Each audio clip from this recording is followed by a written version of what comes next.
If you could put it in the chat, that would be best, but you don't have to. You can also say it if you'd like to.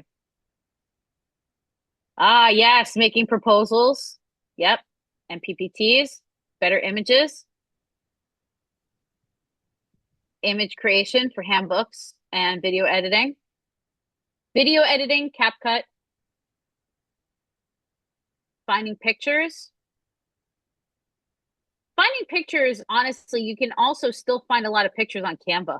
Honestly, if you're just trying to find pictures and you don't want to generate them and you want to save yourself time, using Canva is the easiest way because they're linked into Unsplash, which is like one of the biggest leaders of free image, like shared images. Book writing, those book writers, you want Jasper. Those of you creating images, you are probably going to want to use Midjourney if you really are doing a lot of images. If not, you want to use Image FX. You can put that in your Google search, Image FX. I can probably show that to you. That's how I made a lot of the images here. It's better than just doing it in the Google chat. Generating video. Leave it depends on how much. A lot of the video editors, there's a lot of them out there. They're all coming out right now. It depends on how long you want a video and what kind of video you want. If you want it you talking, then you want my like Synthesia. But if you want it to be creating, there's other ones. Runway is one of the ones that everybody likes. Group coaching ideas, ChatGPT, ebooks, copyright. There's a new one. I didn't sign up for it, but there's even a new AI platform that's being put out by like one of the multi-million-dollar coaches that I follow. And it's going to help coaches to do all of their legal stuff because the FTC, the Federal Trade Commission in the USA, if you go online and you make a promise and it can't be upheld, you can actually get sued. The FTC can kind of come in and fine you millions of dollars. And this multi-million-dollar coach lost millions of dollars. So he created an entire AI-based company for law. So you're going to see a lot more of those. Law AI is coming.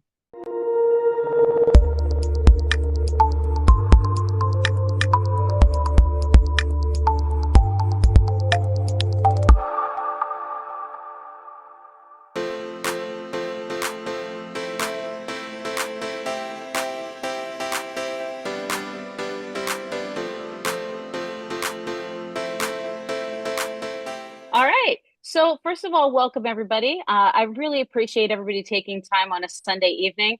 I know for a lot of us, Sunday is one of our few days off that we get to rest. So I really appreciate that you've taken the time to be here to help your professional journey. I've been doing this AI training for a while with all kinds of different people with smaller sessions. And I had quite a few coaches who came to me and said specifically that they wanted to learn how to use AI for their coaching practice. And then when Motivate asked me to speak, I said, this is probably the time that we can do it, especially because let's face it, this is a very busy season for most of us. Those of us also doing corporate training, this is one of our high times as everybody's trying to spend their budget before during this time frame so that they can make sure they have it next time. So with that said, I am going to show you the PPT. We have a lot to go over today. So we will get started right now. So I think everybody here that I've seen so far knows me, but I'll just go very briefly so that you understand. My name is Alicia Lee Asp. Some people call me Ms. A. That's totally fine too. I'm a creative coach, consultant, AI trainer, educator, content creator, and entrepreneur.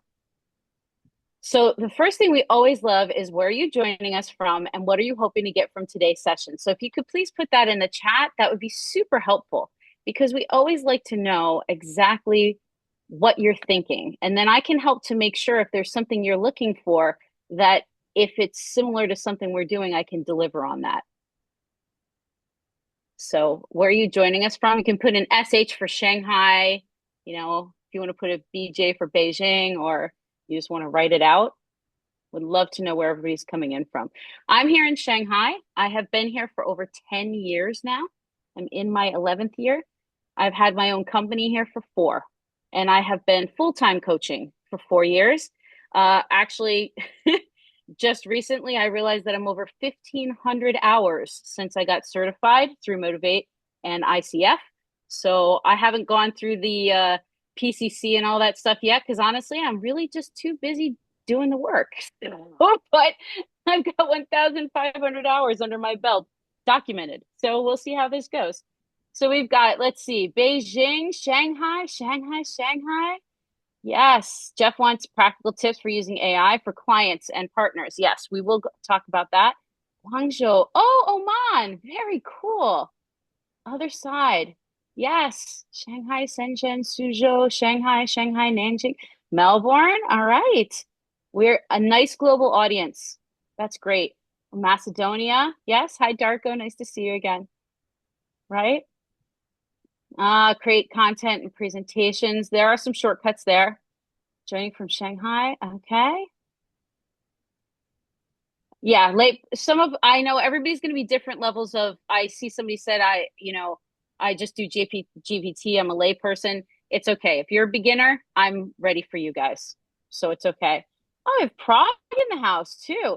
I've been there a couple of times. One of my best friends, he's from Hungary and he does work with a Czechoslovakian company there. Hangzhou, Brisbane. Yes. Dominic here is actually an NLP guy, well skilled. He goes around the music festivals in Europe, so he's touring with the music festivals, helping people at the festival if they overdo something. Very interesting character. Thanks for coming along, Dominic. Wow, that's awesome. I'm actually also a singer and a songwriter. So one of my recordings is going to be coming out very soon, my first one. So you guys already know who I am. We're going to talk about generative AI for coaching. There is a lot of other kinds of AI. There's robotics AI, there's stuff for cars. We're not going into that because that's really not directly applying to what we're talking about. Because today, what we want to really talk about is AI for coaching. And this is even the background images, like a lot of these images are almost, I would say 90% of these are AI generated, just so you know. Okay, so this is one I generated today. Okay, so all of you guys have your names. Perfect. Thanks. We're going to keep you on mute, except for sometimes when we have interaction, which there will be one or two times where we're going to do that. Please keep your camera on. Like Adrienne said already, it also helps me to see what's landing. A lot of you might be new to AI, and if I can see you and I can see the deer caught in headlights look, Adrienne thank you for modeling that, then it will allow me to go and say, okay, let me try to explain this another way, right? And for those of you who are in NLP, this way I can go through the different kind of meta levels as I need to, going forward and backwards. And all right, type questions in the chat box, and don't forget the interactions. A lot of people forget that. So even if you have your camera off because you're eating or you're something like that, you can always go, and sometimes it's in the more, and you can put a reaction there where you kind of put a heart or something like that up, and that lets us know that you're paying attention. Remember, this is your time to focus, so turn off distractions, close other tabs. If you've got your WeChat on your computer, you might want to close that down. So get ready to learn because we're going to do a lot of learning today, and we need you to be focused so you can go through it. All right, thank you. All right, so we're going to do the overview and importance of AI. We're going to talk about the basics in AI today because I know we have some people who are new. We're going to also talk about AI and NLP because we are in an NLP community. But we're going to talk about the 5 ways it can be used for any kind of coaching, even if it's not NLP, because we have people who are also ICF in the community. So the first thing is, what are your main questions about AI? Like, is it tools, ethics, creative uses? Like, tell me, like, what is one of your burning questions that you're like, can AI do this? And please put it in the chat. All right, tools. I can understand. I saw a diagram today because I was trying to find some images for you guys. And there was a diagram of 333 top used tools for AI for just sales and marketing. And I was like, oh, that's rough. 333 just for that, right? Okay. Ethically, yes, we'll talk about the ethics. I actually put a little bonus section in there, even though we didn't talk about that, but we are going to talk about that at the end. How many ways can you use it? Tons. Yes. Great. Gadget stronger than human being. Yes. Yes. Guys, I'll start with this while people are putting their answers in here. I remember a long time ago, almost 30 years ago, when this new thing came on the scene with technology. And lots of people were like, this is probably just a fad or just for this certain people who want to use it. And it was called the internet. And it was published about the year I graduated high school. And by the time I was second year in college, everybody was emailing and using it. And by the time I started my master's degree, it was being used for research. AI is very similar to that. And you should also understand the way that the patterns work. So back in that day, I think we've got a lot of people who are closer to my age. This doesn't always happen. A lot of times I'm the oldest person in the room. But, I'm 47. And when all of this happened, there were tons of search engines. Do y'all remember that? There was like 20 or 30 different search engines, and everybody was like trying to figure out who was gonna win. And obviously, Google, Microsoft, Apple, they won. The ones that we use, Safari, these are the ones that won. Tons of them have faded away to oblivion. Then social media came and Facebook came, and then there was tons of social media. Remember MySpace? No, you probably don't. But I had a MySpace and that was a thing. And then Facebook came and there was tons of social media. So in creativity and in innovation, we have expansive periods and then we have focusing periods. We are currently in a very rapid expansion. So you're going to see a lot of different tools. I'm going to show you some of the basic ones that we're talking about so that I can kind of cull that for you because I've been doing this for at least 2 years. And I'll talk about how that happened. So, creating images, smart prompts, tools for coaching, what not to do. Yeah. Safely select an appropriate AI system to play around with. Yeah. Which one to use. Okay. Great. Good questions. We're going to cover this all.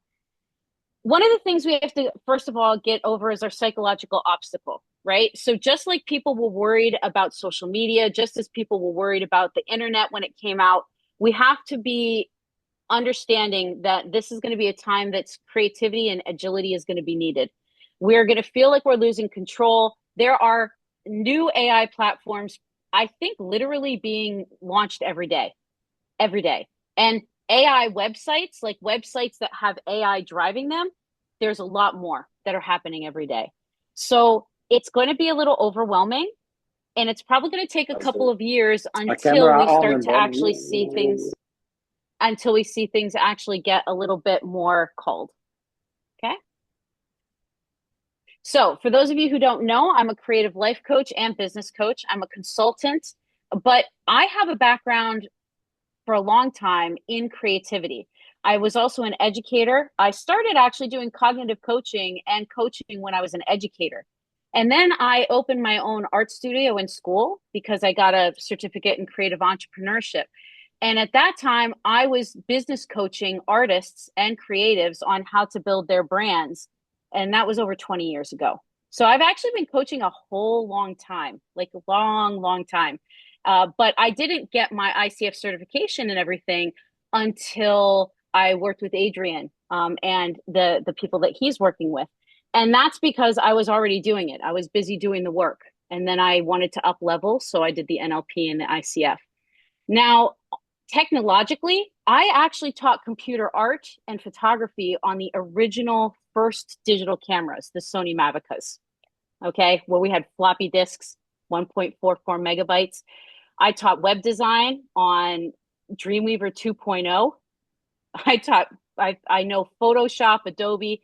So I actually have a lot of technical expertise and I taught design. So this is kind of where I come in. So the way I got hooked on AI, everybody, is that I have a guy who's a friend of mine in my shared workspace, and I call him my work husband. I think you all might have work husbands, or maybe if you work from home, your husband is your work husband or work wife. But this guy has actually taken a year of his life and he cut out all commercial projects except for essential ones. And he spent 5 to 8 hours a day learning AI so that he could be on the cutting edge. I go into the office and he starts becoming friends with me and he says, "You really should do this, Alicia, because the way you think." And I was like, "No, I can't handle it. I'm learning coaching. I got business. I can't.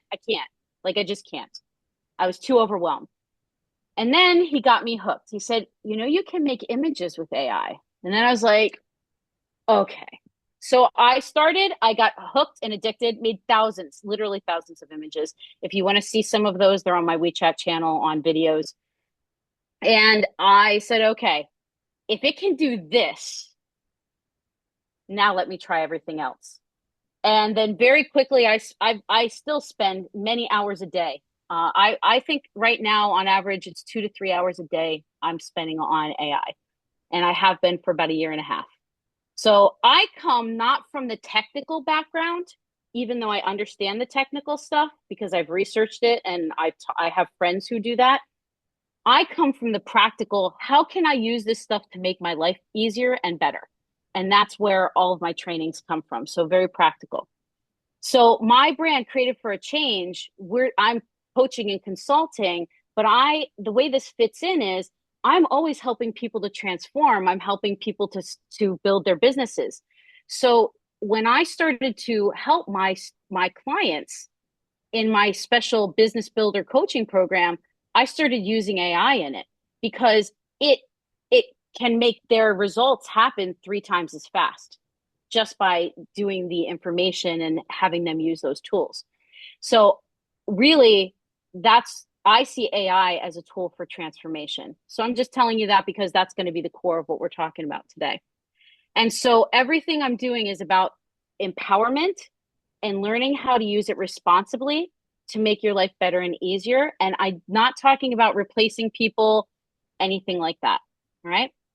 So at the end, I'll give you a special bonus, which will have all the AI prompts for coaching, and we'll go from there. So here's our agenda. We're going to do basics, tools, uses, and NLP integration.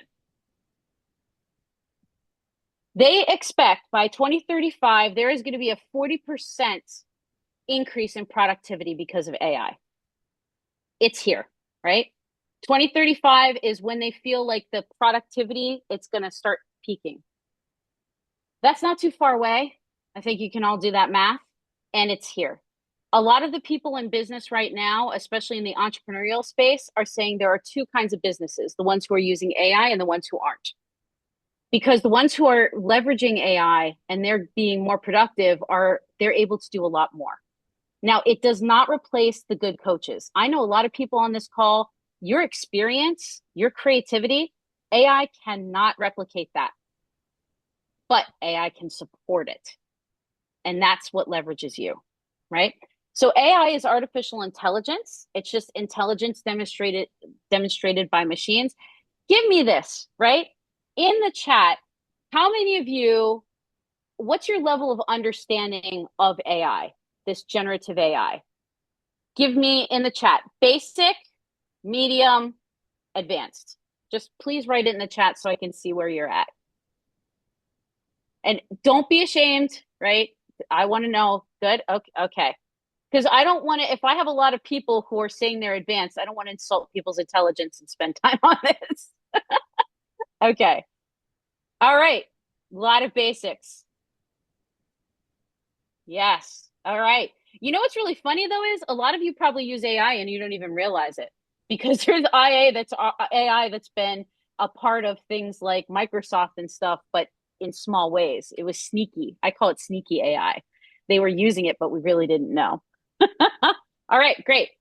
So, what it is and what it isn't. Generative AI is an artificial intelligence that can create new content, but it's all based on stuff that's been done before. So, the only way that it innovates is by taking stuff that's already out there and then combining it in different ways according to what you ask. It is not a replacement for human creativity or expertise. So, I want to get that straight right in the beginning. I do not believe in that. I do not believe that AI is going to totally replace us or anything like that. I do believe that it's like the internet. People said the same thing about the internet. They said everybody would be unemployed, and it didn't happen. So, generative AI, when it first learns, they train it. So they get access to all the data, different websites, things like that. And it's kind of like a, a, a child. I always say I treat AI like an 8-year-old child, right? Because it learns from everywhere, but it still doesn't have the wisdom to understand things unless you specifically ask it to do things, right? And now Search GPT was just released October 31st. So Google Gemini and ChatGPT, the Search GPT, right? Those are using the internet and they're up to date. So the original ChatGPT a year and a half ago was only trained up until like 2 years before it was like launched. So the stuff wasn't current. Now the models are all moving towards real-time data, real-time integrated with search. The three most powerful we'll talk about is going to be ChatGPT from OpenAI, Gemini from Google, and Copilot from Microsoft. Those are still the three heavy hitters, and probably because they all have the most funding. Now, it is rumored that Apple will have their own, but Apple's always smart. Apple sits in the back, they watch everybody do their stuff, and then they innovate like crazy, and then they come and they just like completely turn a market around. So that's coming. And they're talking about one of the future next iPhones being fully AI integrated. So that's coming. So now they get lots of data, but they're supposed to find patterns, which should be very understandable to all of us here because as coaches, that's what we do. We find patterns, whether it's nonverbal, verbal patterns, behavior patterns. This is what we do. AI does the same thing. Okay. It uses language in most of the models, which is LLM, right? Yes. Claude is also very, very, a lot of people like that. People also like Perplexity. That's another one. And it makes predictions. So what it does is, all right, if I say right now, a coach, I want you all to write what you think the next word's going to be. If I say a coach, what is the next word you would say logically? A coach, coaches, a coach. What's the next word you would put in if it was a normal sentence? Coach, partner. A coach does. All right, now we're getting there. Okay, yep. Helps. Yes. A coach helps, does. Any more? The more data, the better we're going to do. Empowers. If you have the same one as somebody else, don't be afraid. We don't all have to be unique on this one. Transforms. Good. Teaches. Communicate. I love it. Empowers. Now we have a couple of creates. We have a couple of empowers. So what AI does is it looks at all of the data and whatever word comes the most often after the word coach, that's what it puts there. That's how it works. So if I was getting trained on AI from you, if somebody told me to give an answer about coaches, I would say a coach empowers because that's the data you gave me. That's the normal word that you would use. This is the basic idea of Gen AI. So what are you guys using AI for right now? What are you guys using it for right now? You can put it in the chat, or I'm going to take a minute here. And if you want to click on mic and if you want to unmute and go ahead and try it. All right. We've got collecting news. Yeah. Adrian's on the workbooks and summaries kick. Yeah. It's super addictive. Yeah. Support, research. Yes. Research is good, but you got to be careful with that. We'll talk about that. You have to be careful. Collect news, write lesson plans. Yes. Oh, I know. Amy Alice has worked with us right before, and we do things like that. Lesson plans are helpful. There's also some good ones for teachers. Research. Jay's a dabbler. Got it so far. Got it. Text and sometimes pictures. Using it like a dictionary. Some people are using it still like a souped up version of Google, right? Optimizing your work tax. All right. All right. Masha's actually preparing meetings, research, travel, coaching questions. That's good. Yes. Rewriting vlogs. That's good. Give ideas. Anybody using it for translation yet? Interesting. Market research, books, basic designs, marketing. Ah, I've used lyrics. it Oh, for that's interesting. I've used it for translations, but then I'm told that the translations are like really bad. They're okay, but some words are strange. Are you using what platform are you using for that? Are you using ChatGPT? ChatGPT. Yeah. ChatGPT. Okay. If you want, do a couple of them using Google Gemini because it's got the power of Google Translate, and then compare the two and have somebody who's Chinese or whoever check it, and you'll find I think that the Google Translate ones are going to be at least 75% better. They won't be foolproof, but they'll be better. Good. Relationship, generate ideas, frameworks. Good. Social media. All right. No, I don't understand that one. Please make an extra comment to explain that one. All right. So how do AI and creativity intersect? So as you guys know, I'm on a mission to make sure everybody understands what creativity is because people usually don't. And creativity is where you're using your imagination to create something. Now, if you create something new, then that's innovation. Innovation is not just tech. For some reason, people have taken innovation and made it about tech, but it's really not. It's about anything that's new. And it's important because it helps us to break patterns and make progress. Now, this is where it's really cool with AI because AI, if asked it more, it's going to give you service. With AI is what creates the creativity, and the way we use it creates the creative outcome, right? And this is Daniel H. Pink. He's one of my favorite authors. I've heard him speak. He's one of my favorite all-time public speakers. Amazing. Used to be the speechwriter for Al Gore, by the way. And he said the future belongs to a very different kind of person with a very different kind of mind. Creators, empathizers, pattern recognizers, and meaning makers. So those are the people who are going to have their job secured in the future because AI do that yet.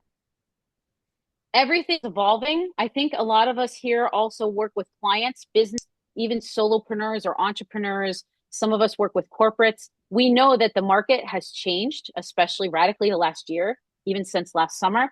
And the nice thing about this is if you can get on the AI and start doing this, you're going to be able to ride the wave so that you can hopefully get through these challenging times. All right. I want you to understand that I look at AI as an assistant. I look at it as a collaborator more than anything else. I do not see it as replacing me. I do not see it as absolutely necessary. I see it as a super nice assistant that I am very thankful that I can afford and use. I wish I had this for the last 20 years. So this is just amazing. And If it I helps can, us. It doesn't, go ahead. yeah, if I can just add in there, like when you say about jumping on the train, right? So if we jump on and start using the AI, we don't have to necessarily be gurus, but at least if we start Right. using it more and more, as it becomes more of a thing, or as other jobs are possibly replaced, if we're in a position where we're starting to use that technology, we're going to be calm, or a lot more likely to be calm and able to take advantage of it. If we keep Yes. delaying it, and delaying it down the track, if we try to learn it, it may be too overwhelming. So just getting a hang on it and starting to use it instead of Google, perhaps, just starting to use it a bit will make us feel better and more comfortable with jumping in. So you don't have to Yeah. like And start honestly, a using lot it of the pro. exactly. But a lot of people here too, I see a lot of people on here who are corporate trainers, right? It's going to be really hard to stay current as a coach and help to do trainings for businesses that are fully integrating AI when you don't even understand it. Because one of the big things we need to do is understand our clients, right? That's the biggest thing that we can do because we can't help without that. So, yes, totally agree. Thank you, Adrian, for adding that in. I love it. So this is the thing. 81% of workers in 2021 felt burnt out. And that has actually, I think, been increasing from the recent numbers. The average professional spends 28% of their workday on email. Now, For us in China, just translate that to like 80% on WeChat, right? Because that's true. There was one week where I got my report from my phone telling me I spent 30 hours on WeChat. Yeah, I made some changes after that week. But yeah, that's what happens. 51% of workers wish they had more time to focus on skilled tasks. So here's where AI comes in. This is the need, right? So now we're going to optimize our work tasks. AI can get huge amounts of data super fast, and this includes written things. Before, we had to only have numbers. Now it can analyze language. And this is the big thing for me, right? Also, it can automate repetitive tasks. And that way we can focus on the fun, creative parts of our work. I have a lot more time to prepare for my clients because I don't have to spend as much time with my marketing and my PPTs, right? Working with AI tools is like also a brainstorming buddy. You can use it for creativity, which we'll talk about. It's going to help your workflow. So AI can actually automate about 60 to 70% of what we're doing and save that much time. So they can actually go more. I think AI is going to help us to get higher quality, honestly, because then people can automate the stuff that's boring and they can focus more on what they're doing. 80% of customers are going to buy from a personalized experience. For a lot of us who are coaches, the personalization that we give, I know like when you're consulting, you have so many proposals you have to make. And it takes so much time to personalize those things if you don't know AI. Using AI, you can really save tons of time on that, and PPTs and even coaching plans for individual clients. And this is scary for me, actually. 93% of employees would trust orders from a robot. I'm probably the 7% there, but I can see that eventually there's going to be some management things that are going to happen there. All right. So we're going to help you to understand the ways that you can use this. You can have personalized feedback, customized learning plans. And the other thing I wanted to tell you is right now, USA is leading this, but everybody else is trying to compete. So we will see where it ends up. If you are doing straight China and you don't have international internet, then you're going to have to try to use Baidu. Sometimes you can use some of Microsoft, but it's going to be a little more difficult because your research you can't do. I teach some students, international students here at China Normal University, and MBA and BBA students. And they say we can't research without international internet, right? Because still most of the research body that they have is there. So if you don't have the international internet, it is going to be tougher for you to use AI. Just telling you that right now. You also have to understand that there's bias. Now, right now they're working on this, but a year and a half ago when I started making images, almost every single person that came out was some blonde woman who was white and looked like maybe she'd been a supermodel. It was super annoying. I was not happy. And every man had like facial hair who looked like he had come from a Hallmark movie. I don't really know why, but it had to be that way, except that AI was being trained and it goes for what it sees the most. It sees the patterns it sees the most. And unfortunately, until recent times, the internet has been dominated by white professionals. Unfortunately, it's changing. So, Gemini, when Google Gemini started making images, it started to create an algorithm so that couldn't happen.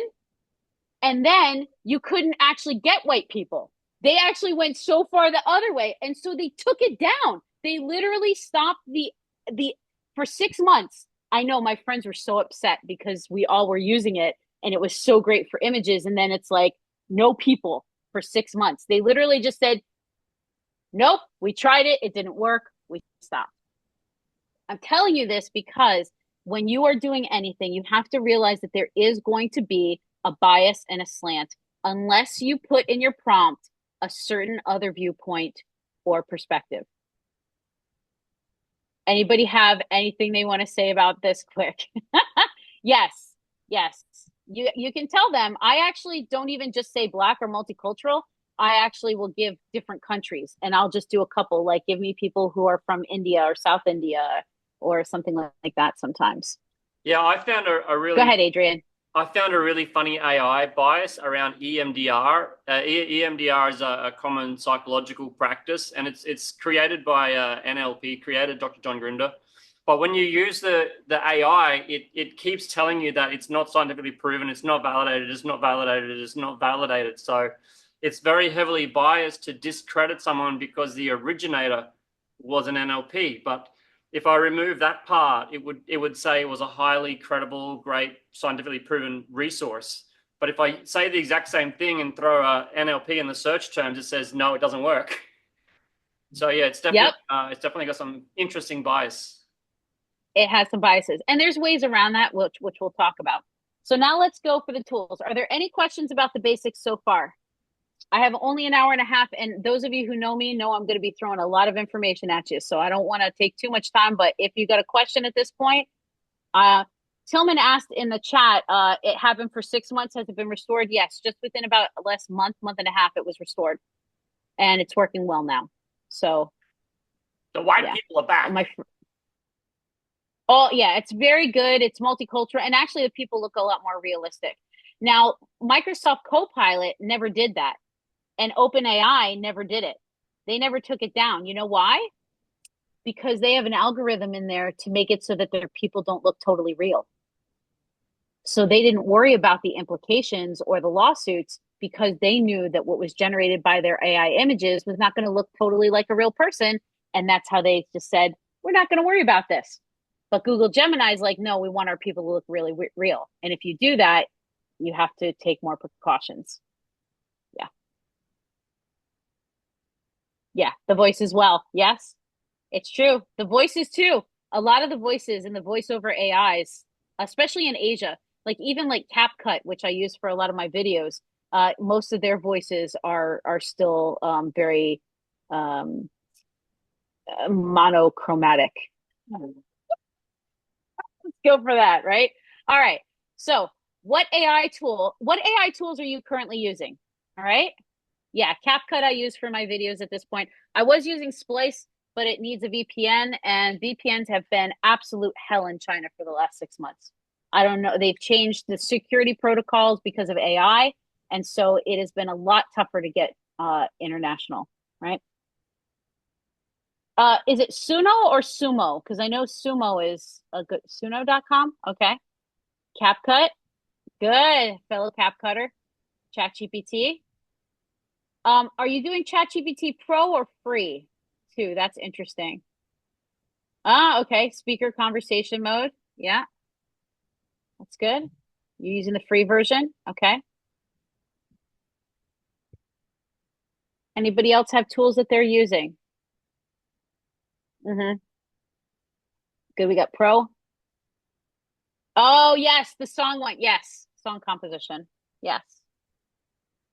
ChatGPT Pro. Okay. When people ask me what's the one that I would use, there's the two that come up to me the best.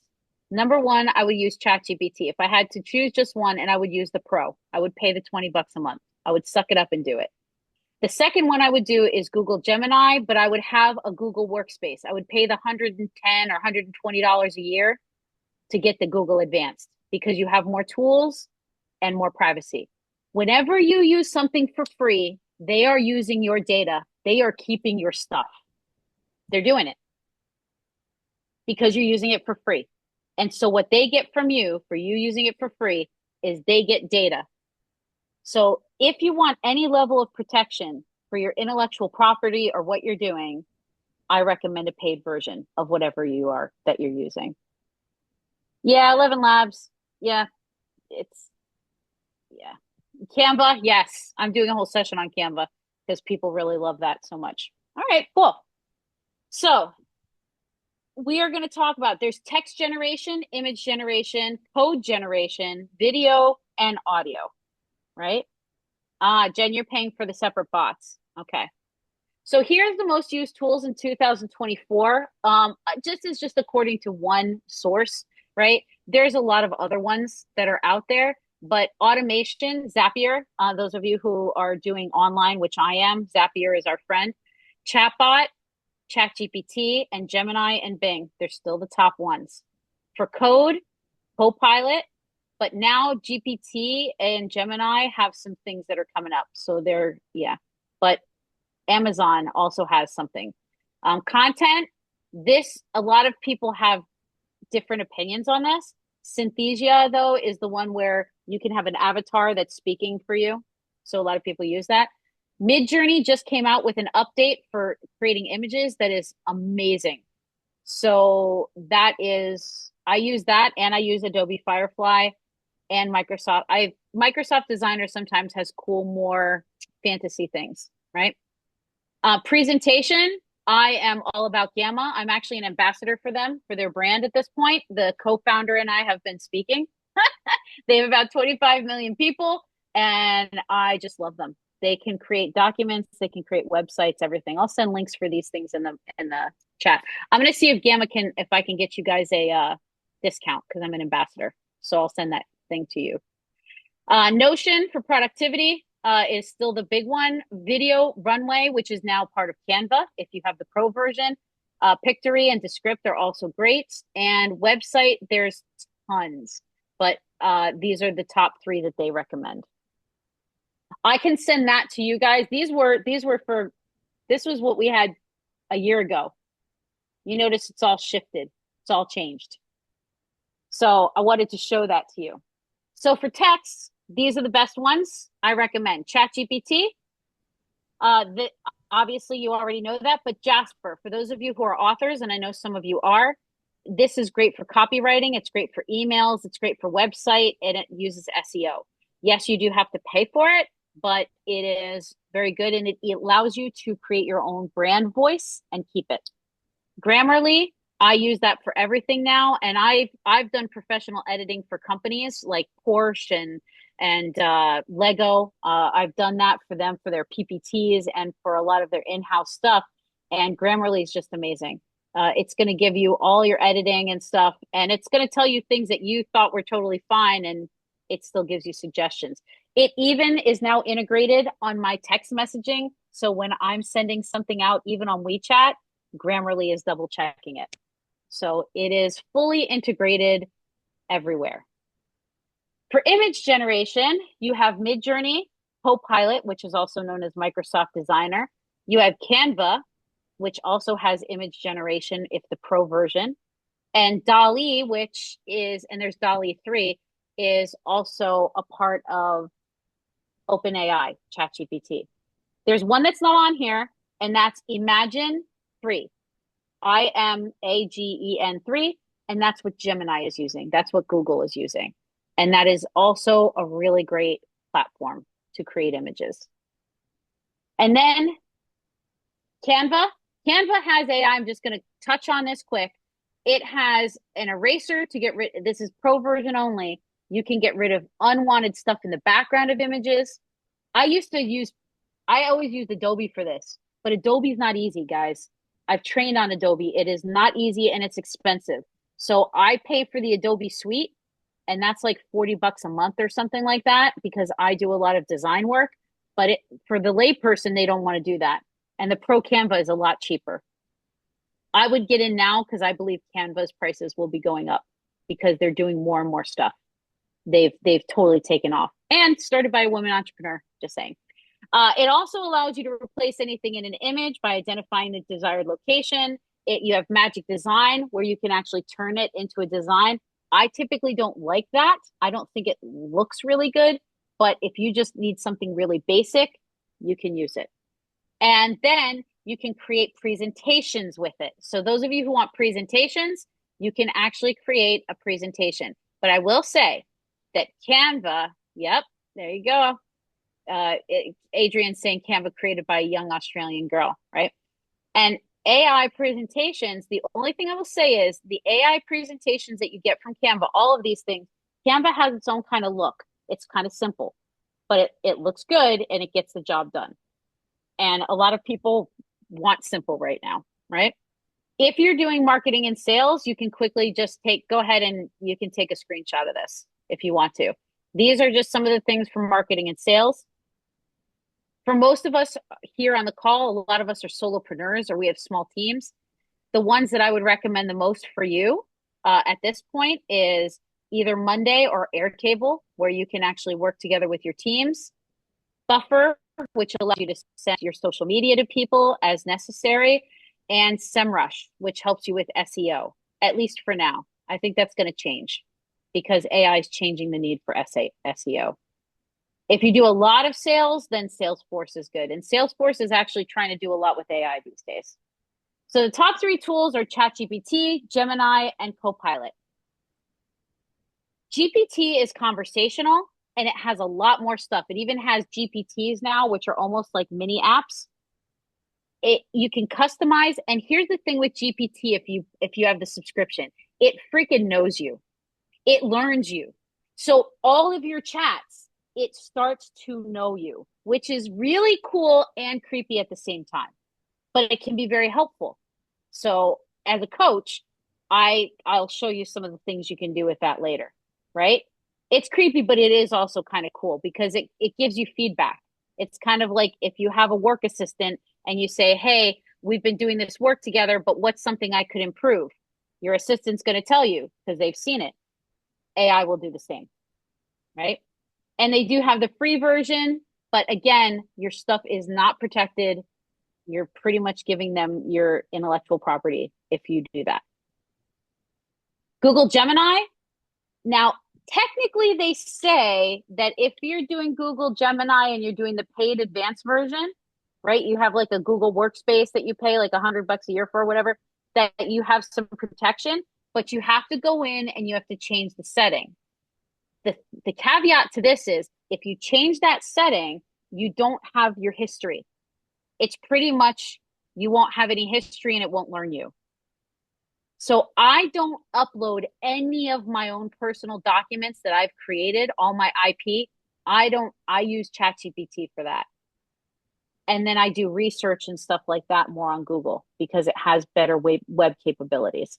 The thing with Google is 95% of the internet real estate, Google is pretty much in charge of, right? They have kind of a global monopoly on the internet. So if you want to research, Google is where you need to go because the Google Gemini is going to give you a lot more accurate results. Now, ChatGPT just released their search GPT, but they again only have certain capabilities of what they can search, right?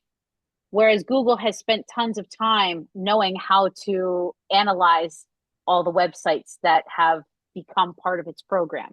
So I would say that it's good for that. Also, if you're doing more work in the West, it integrates with all of your Google stuff, right? Here in China, everybody here is like, well, we can't really do that, right? So, but most of the people outside of here, you can use full Google, right? Now here, when you get to Microsoft actually started off strong. And the nice thing about it is it's not banned here in China and it's still global. The thing with all Microsoft programs is that they're very good. They're very utilitarian. They do what they're supposed to do. But for me, most Microsoft just takes a lot more work to get it personalized to where I want it to go. And the same thing happens here. Their image creator is good. So if you need one, you can use that. It does have some editing capabilities, even within inside of it. If you have a paid account, again, like you have a Google, like a Hotmail or a Microsoft mail, you have a lot more functions that you can use, right? But it's got a lot of background from Microsoft, and they've done a lot. Microsoft's done a lot of stuff with that. So those are the tools so far, right? Again, I only have a certain amount of time here, so I can't give you every tool because it would take forever. So now, with all of this we've said, what do you mainly want to use for AI that you're not doing already? Because this helps me to know what tips you're looking for. What is your goal? What do you want to use it for? If you could put it in the chat, that would be best. But you don't have to. You can also say it if you'd like to. Yes, making proposals. Yep. And PPTs, better images. Image creation for handbooks. and video editing. Video editing, CapCut, finding pictures. Finding pictures, honestly, you can also still find a lot of pictures on Canva.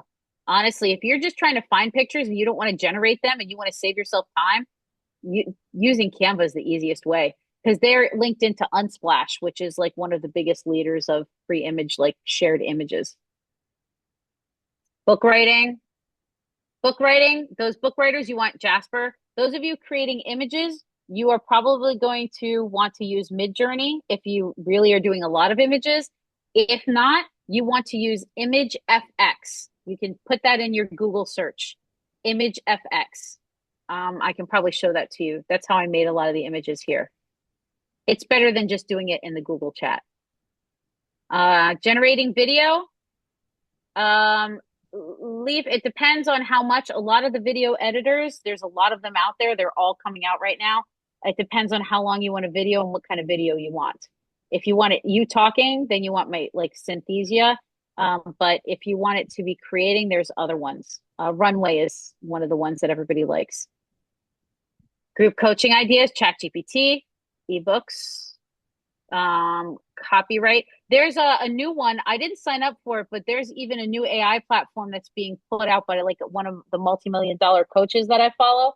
And it's going to help coaches to do all of their legal stuff because the FTC, the Federal Trade Commission in the USA, if you go online and you make a promise and it can't be upheld, you can actually get sued.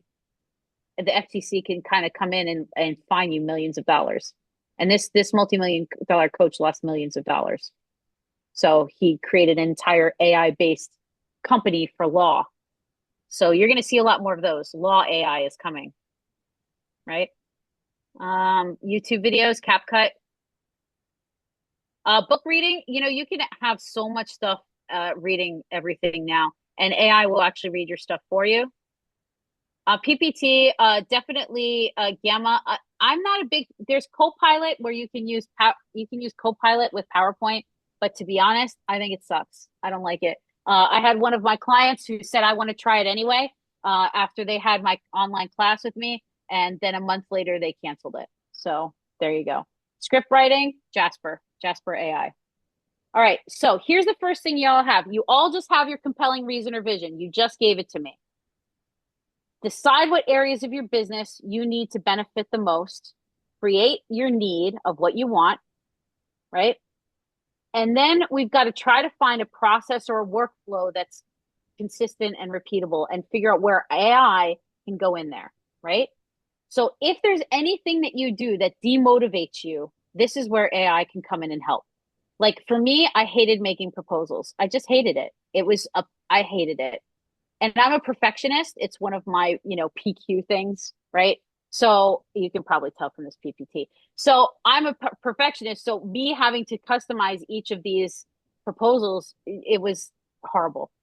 So this is where AI helps, right? And then I can use data to do the decision making. Let me give you an example.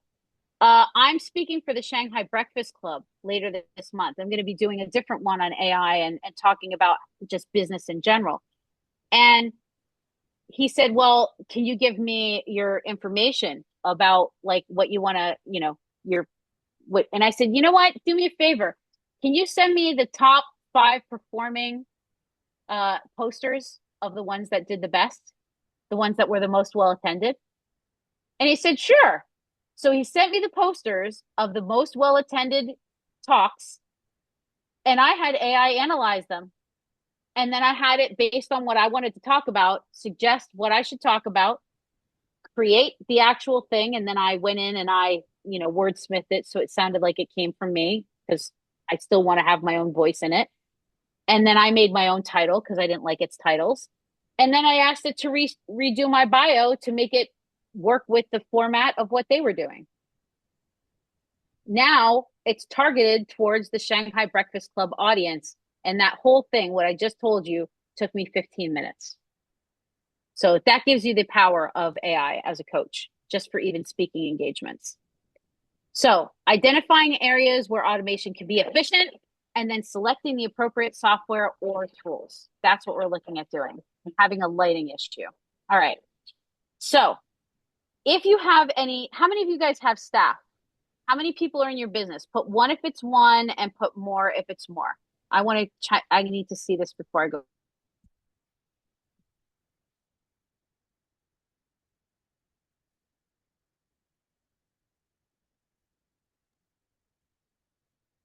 Okay.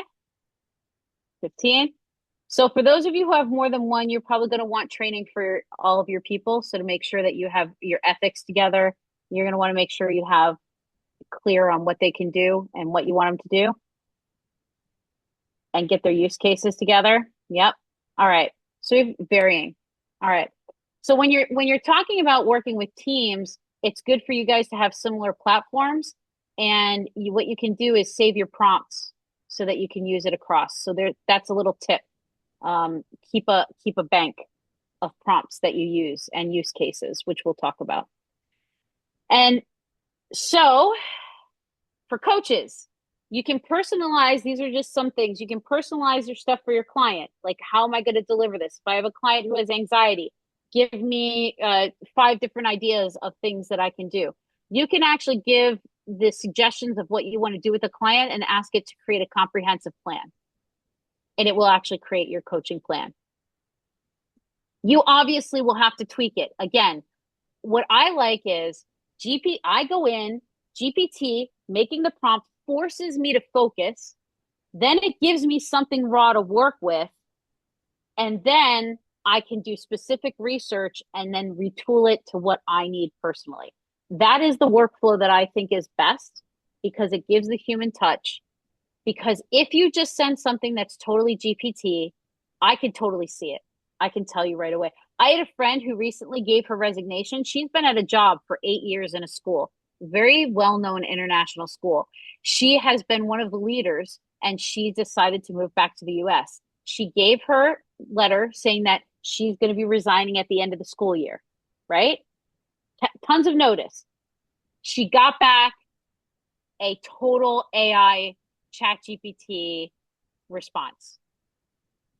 And she knew it. And she was like, Alicia, this just sucks. I give all this time and they're going to give me back this freaking cookie cutter GPT. Like, so you got to be careful. Okay. It can do summaries. I do this. I actually write notes whenever I have a coaching client. So here's another little tip. I take that. Did you know that ChatGPT can transcribe your notes? So what you do is you take a photo of your notes, but you cover the name so that it doesn't know the name because it's personal. I never put last names on my notes because I always want it to be whatever. And then it transcribes it and I can literally send a transcription to my clients. I don't have to retype my notes. And you can also have it do summaries, right? I will sometimes have the notes. Like I have a discovery session. I can take it. I can say, okay, here's this. This is the goal. So here's what I've got. This is what I found out in the discovery. This is the goal for this client X, or make up a name. Create 3 different options for custom coaching plans for this person that would last 8 hours or 6 hours with 2-hour sessions. You'll get it. You'll get suggestions. You might not use it, but you probably will use something from it. It can also give you feedback and analysis on things you've done. It can even analyze your websites. It can write on Tuesday, this coming Tuesday, I'm doing one on online presence. It can actually help you to see your digital footprint and help you to see what's working and what isn't. It helps you with brainstorming. You can create content. You can find resources. I recently did an AI coaching where an author wants to do research for a book that she's got. She's got the whole draft, but she wants some research and she didn't know how to use AI. Sat down with her for 2 hours. We got a complete annotated bibliography. We got all of her chapters reorganized. We got the table of contents, all of it done in 2 hours, right? And she left feeling lighter, right? You can also use this for your client communication. Guys, if you are doing email marketing, which I know a lot in China we don't do, but in the West, email is key. your conversion is so much better. Then you're going to need to draft your emails. And using ChatGPT for this or Jasper is totally necessary. The only thing is that you really want to make your own brand voice. And so you have to go through that process to really do that. And then presentations, obviously, and continuing education. So here's the top 5 ways. Number 1, automating client communication. Number 2, content creation. 3, personalized coaching plans. 4, enhancing creativity. And 5, market research. So let's break them down. The first one is client communication. So your problem might be, for example, managing routine questions and communication. So ChatGPT can draft automated responses. So it can look at all of the conversations you have. You can upload emails and say, what are the most common questions I get? What are the frequently asked questions? And what can I respond with? So you can start doing this and have that go automatically. Now, obviously, one of the things that's coming right now is everybody's going to chatbots. And coaches are doing this too. And the big coaching organizations, by the way, they're creating their own chatbots for coaching. They're going to be coaching bots. It's happening. They're already developing it. And there's already people who have them published. There's one I just found called Circle. There's a Circle. It's actually a mental therapy AI. And people are like using it, and you put in questions and stuff, and the feedback so far has been positive. So here would be a prompt. Generate a response for a client who wants to reschedule a coaching session. And here's the output. So what you do is you create a bank of these, because otherwise every time you're creating a custom thing for every single person, and that is wasting a lot of time. So all of the email interactions, here's what I tell people. If you repeat something 2 or 3 times and it's going to happen again, that's when you automatically automate. Creating content, right? If you want to create honestly, so many people right now in AI are creating content, and it's like ridiculous. There's too much. So I'm telling you now, I'm going to call this now as I see it. In the next 6 months to a year, you are going to see everybody's going to be creating all this content. In 6 months to a year, you are going to see a narrowing. And what you're going to see is only the quality stuff that has personalization, personal stories, and character and personal branding. That's the only stuff that people are going to survive. And this is already happening because Google and all these search engines are starting to blacklist anything that's totally AI generated. They only want the stuff that actually sounds like humans. And they're finding there's things that tell you if it's generated by AI. They can tell, right? So you need to know that. ChatGPT can generate blog topics, drafts, and social media posts. But again, notice the term drafts. You want it to be a draft, and then I always tell everybody you want to change at least 30% of whatever it gives you. And that way it's more you. Now, if there's anybody here from the US, does anybody here have a US company, by the way? Because I also have a US company now. In China, the rule is that if you make something on GPT, you have the intellectual property. But in the USA, it's the opposite. You create something with AI, and according to the law, if you don't change it, you can't copyright it. It's not your intellectual property. So please keep that in mind. Right? Do you have something you want to say, Adrian? Okay. All right. I'm motoring through. We're getting close to the end here. So another thing is a sample blog, right? So you can say, give me 5 blog post ideas about motivation for coaching clients. This is an example prompt. I have a whole, for those of you staying till the end, I've got all of this. I'm going to just give you a PDF of this, all right, with the prompts. Now, the other way, 3, is personalizing the plans. I've been doing this actually. So I do the discovery session, and then I do the first session. I usually give a general outline for what I'm going to do with them. And then after the first session, you always have to recalibrate, because they tell you what they want, but then after the first session, you actually find out what they need, and they kind of realize that there's other stuff that they need. And then I take that and I can recalibrate the proposal of what they're going to do and make a general plan of the topics. And it could just be the topics that we're going to hit in what order. But do you know you can actually ask it what NLP strategies it recommends, and it will tell you. It is trained in NLP, guys. AI is trained in ICF.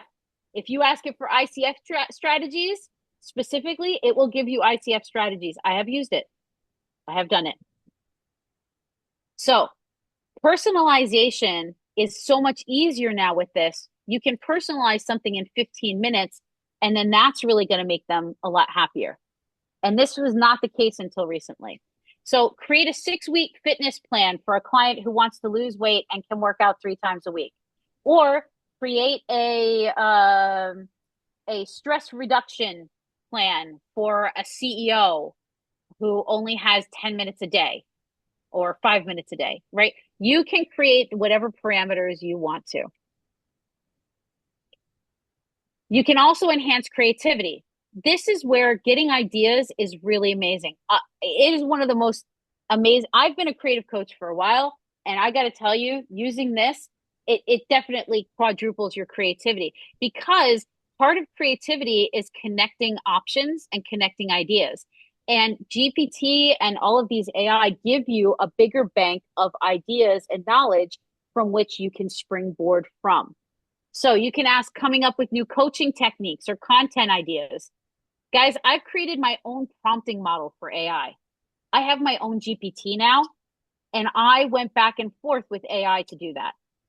But I told it, I want this, this, and this. I want this. I told the acronym I wanted, right? And then I went back and forth, and it gave me suggestions. And sometimes it was like, I don't like that because you need to include this. And then it would be like, yeah, you're right. Let's include that. And it was like back and forth, like a collaboration. So this is something that you can do to help you creatively come up with ideas and then really start to refine them. So help me brainstorm creative ways to motivate a client who's feeling stuck in their progress. This is, by the way, these are basic prompts. Like if you ever use my prompting model, the prompts are like a lot longer and more specific, but this just gets you started, right? Market research. This is the other thing. I don't know about you, but most coaches don't understand how the hell to do market research. Pardon my French, right? They have no idea. And everybody tells you to do market research, but do you notice what happens? They never tell you how to do it. They're like, go to market research, look at some of your competitors, but nobody actually tells you do this, then this, then this, then this, right? I do this in my business builder masterclass, and I use AI because if you want to do market research, AI is going to help you to do that because it has that data already at your fingertips. So you can ask, what are the current trends with CEOs in global companies based in China or that have a thing? And it knows, it's got data. It's going to look at all those white reports from all of those people, those white papers, and it's going to give it. Now, if you've got data, like maybe you have white papers from different companies, because some of you are corporate trainers, you can actually take that and put those and upload them if you've got the GPT Plus and upload it and say, based on these, plus whatever else is on the internet, can you please give me data on this? And that allows you to have a base of information that you know is solid because you've uploaded the documents that you trust. But then you're also saying, yeah, but you can also look outside too. Okay. And it can also summarize market research reports because, guys, sometimes, I don't know about you, I get these white papers, and they're like 80 pages long. I don't have time to read 80 pages of a market report. I just don't. So I can actually just pop that sucker into my GPT and say, please summarize the key points and what is important to me as a creative coach, blah, blah, blah, blah, blah. And it gives me all the insights and I'm done. And I can say, what pages is it found on? And it will tell me. For your market trends, you can say, summarize the latest trends in online coaching for 2024. Really basic. This is something I've been doing, by the way, as I'm getting my platform ready. Now, what use cases? This is the fun. I wanted us to have some time to come together because I know we're getting low on time, but we still have more to go. Right now, this is what I would love us to do. I don't know if we want to do breakout rooms for this or if we want to do it all together. But I would love us to do a quick 5-minute brainstorm for use cases because now at this point, you should have a lot of ideas that I just given you with those 5 ways. And use cases is this is an AI language. Use cases are cases of being able to use AI practically to get results. So one use case is creating a personalized coaching plan. Another use case is analyzing the notes from a client session. Those are use cases. So what would you guys like to do? Tell me in the chat. Do you want a breakout room for 5 minutes or do you want to do it all together? Put BR for breakout room or all for all together. You can put it in the chat. Okay. It always happens. And honestly, every session I've been on, because I do a lot of online stuff, even in the West, it's true. Whenever you start putting pressure on people to go into chat rooms, you lose like 25% of your audience. They're like, too much pressure. And then they leave. But if you leave, you won't get the freebie at the end. It's coming in like 13 minutes. Okay. All right. So we've got a couple of BRs. Sorry, I think the alls have it. I'm gonna go, democracy, because I'm from the USA, even though democracy has clearly failed there. But all right. So let's start. And can you guys tell me, go ahead and start. You can put it in the chat. What are use cases? Or you can go ahead and say a couple. You can unmute and say it. Let's brainstorm. What are some ways that you can use this in your coaching that maybe you didn't think of before tonight? Having the chat do a good summary of the first session, and then from the first session, come up with potential sessions, potential targets, potential other flaws, or maybe analyze for personality or something. Yes. Yes. Go ahead. Next. Jay, I think, has something. Go for it, Jay. Yeah. I put it in one flippantly before. I said I wish it to do my 3 monthly tax reporting for the government. And now I'm thinking, you know what, it's just a bank statement. And then there's a form. It's actually a very automated process. So, I mean, this could put accountants out of business if we could do that. Yes. No, I mean, come on, H&R Block and all these other tax. What's the one that everybody uses? TurboTax. TurboTax already put tons of the tax accountants out already. But yeah, it's going to be more and more because the AI is going to be smart about how it can do things. And it's not going to make as many errors, right? And this is the thing. Are jobs going to be lost with AI? No. Are they going to be changed? Hell yes. That's the key. And coaches too. But the nice thing about it is if you ask anybody what are the things that are the most important skills to have, they will all say, if you look at all the statistics, they say coding, because obviously tech, EQ, personal, emotional skills, and creativity. Those are the top 3 right now. And we're all coaches. So we have at least the second 2 if we're good coaches, right? Let's be honest. Use for summarizing your notes. All right, I'm going to do something a little, yes, your coaching logs. Okay, so here's another thing. So these are just some of my coaching logs. I actually have like 5 of these things filled. And here's what I do. I haven't done it, but this is my plan. I found a print shop here in China that will print an A4. They will scan an A4, which is this, for only 1 RMB. So I'm going to have all of my client notes scanned into a PDF. And then I'm going to be able to actually have that PDF separate out for the clients. And I will have the complete book just of the client for each of them. And I can take that PDF of each client and say, over the last 20 hours of coaching, please tell me what trends, what goals we haven't reached, what things we have reached, summarize the accomplishments. I can do it all. It can all be analyzed. That's where it's going. Good. Workbooks. I do workbooks. I do PDFs.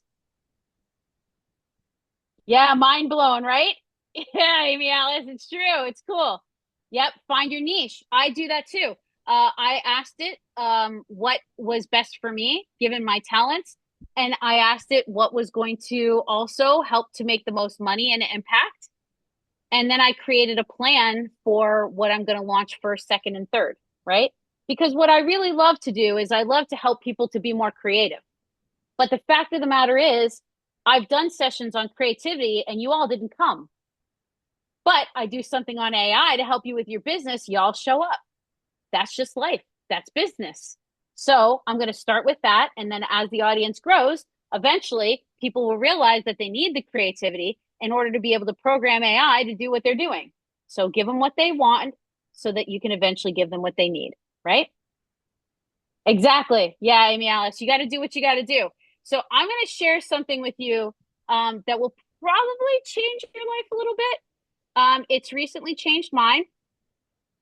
So I'm going to switch to this if I can, if it will let me. I think this is the right window, but let's see. All right. Let me see. Yes, this is the right window. I can't believe I found that. All right. So this is Gemini, but I'm going to go to ChatGPT, right? Now, I've been using ChatGPT for a year and a half. Are you ready? I'm going to prompt, act as an expert in ICF and, caps lock, sorry, and NLP coaching. Based on all of our conversations, what are my coaching strengths? Let's see what it says, guys. It's going to be creepy.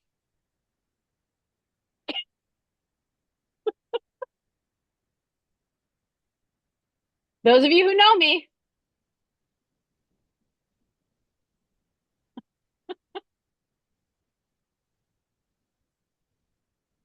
Yep, practical, interactive, cross-cultural, strong communication, public speaking, transformative focus.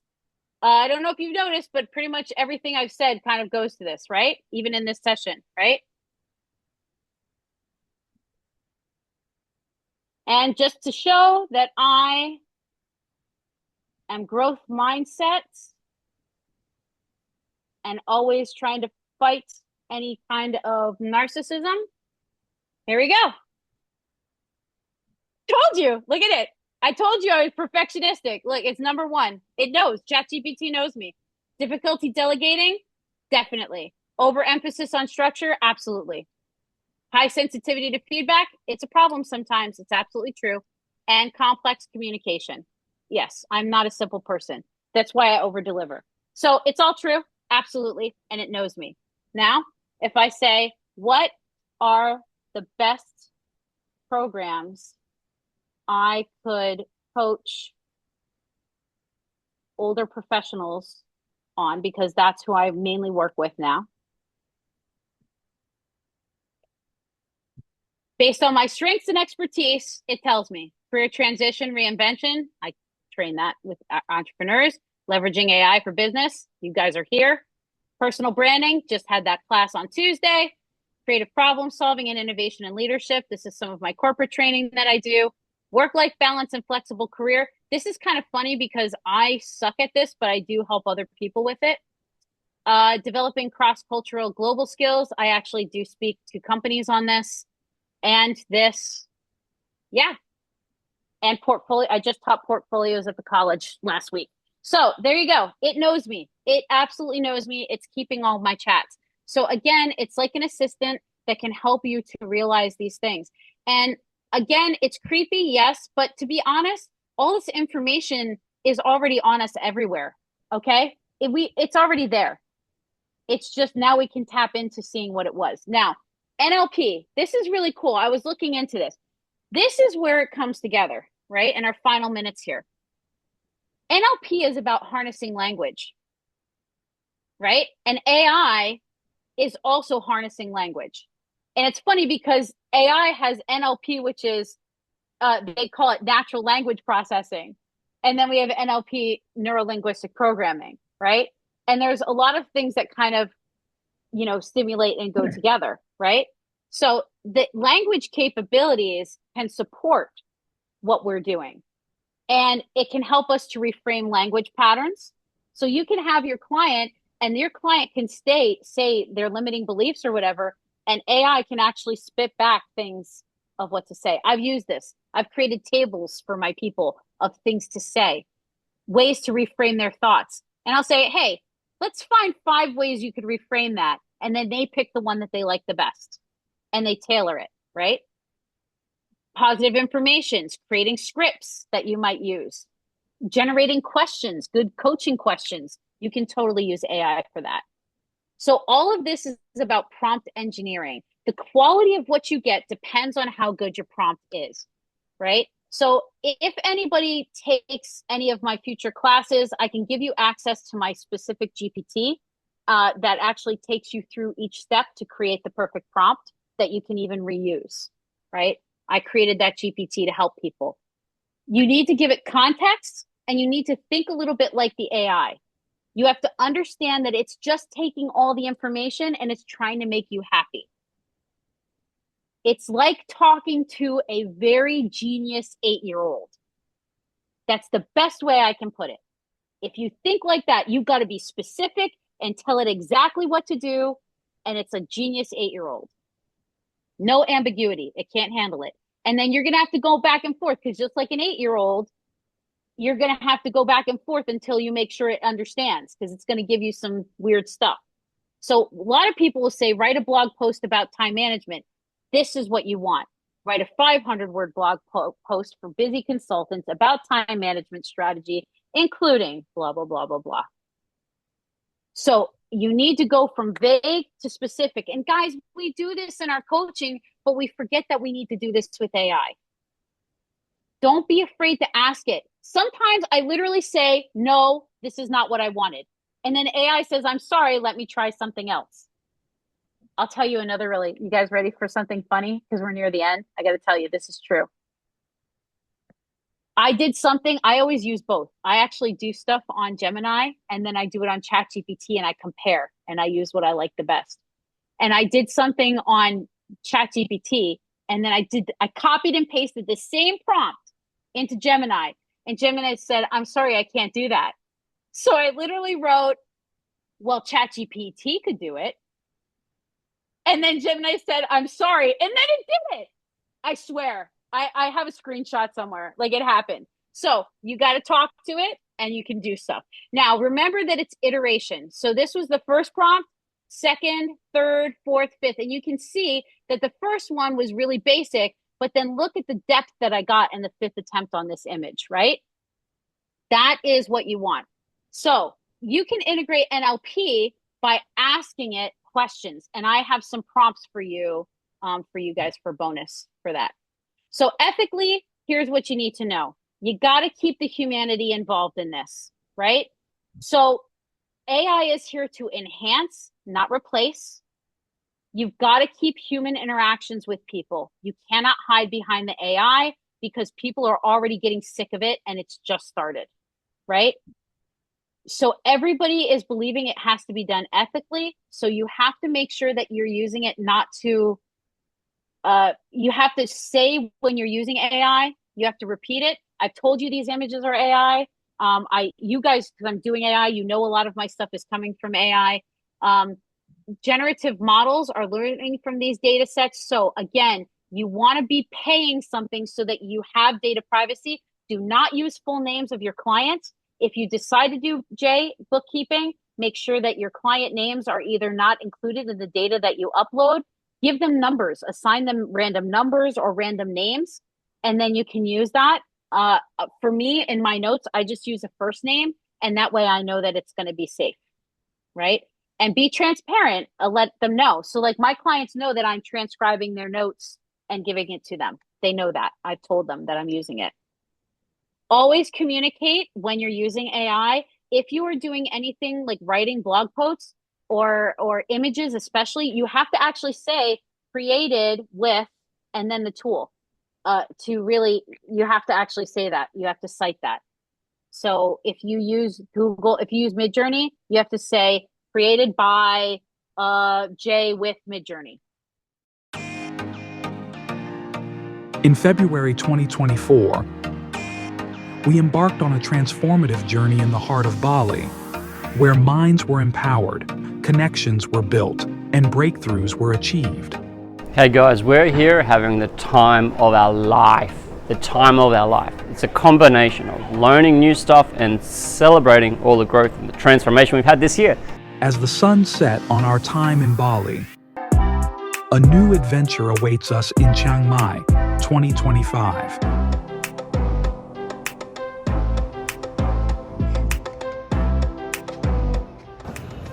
Hey, a couple of important things if you want to come down to get the most out of this. I ask everyone to make a shopping list before coming here, a shopping list. New behaviors, new beliefs, perhaps value systems, or maybe a whole new identity. So before everyone comes, they create a bit of a wish list, a bit of a shopping list. And while we're here, we make it happen. Now that pre-course, we actually include a lot of our, like the training that we sell for thousands of dollars, we actually include that in a lot of our training. So when you come along, you're gonna get access to that and go through it and make this trip absolutely dynamite for you.